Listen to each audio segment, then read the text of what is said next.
So we are now approaching our site, and I'm very excited to see it in real life. This is like really dramatic landscape and the harsh conditions we designed it for. Este es el desierto de Gorafe, 10.000 hectáreas de territorio aislado que aumentan cada año. Vamos a desafiar a los elementos construyendo una casa de vidrio en total armonía con el paisaje. La llamamos la Casa del Desierto.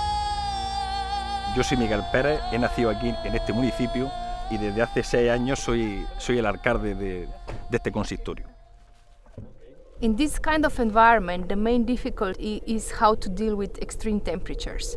Because in a day like today, we can get high peak up to 48 degrees, and then in the same day, in the night, we can go even down to 0. My relationship to the desert is that it's a very special place because it's almost unprotected, and we would like to keep it like that. So when we remove the building, we wouldn't leave any traces behind us. We have 3 spaces: dining room, a bedroom, and here is a jacuzzi. Well, as you can see, the ceiling will be cladded with a reflective glass that will create a special atmosphere inside with a reflection of the nature.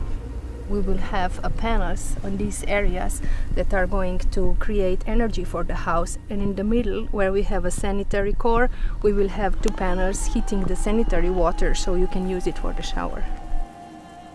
There is no kind of external shading needed to protect the inside from the strong sun.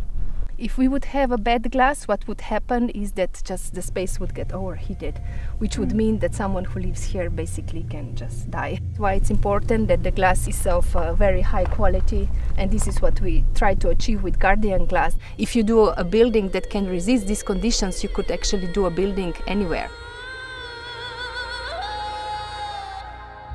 No te pierdas el próximo capítulo de La Casa del Desierto. La vivienda se va a montar en el lugar de destino. Una casa de vidrio cómoda en uno de los lugares con el clima más adverso de Europa.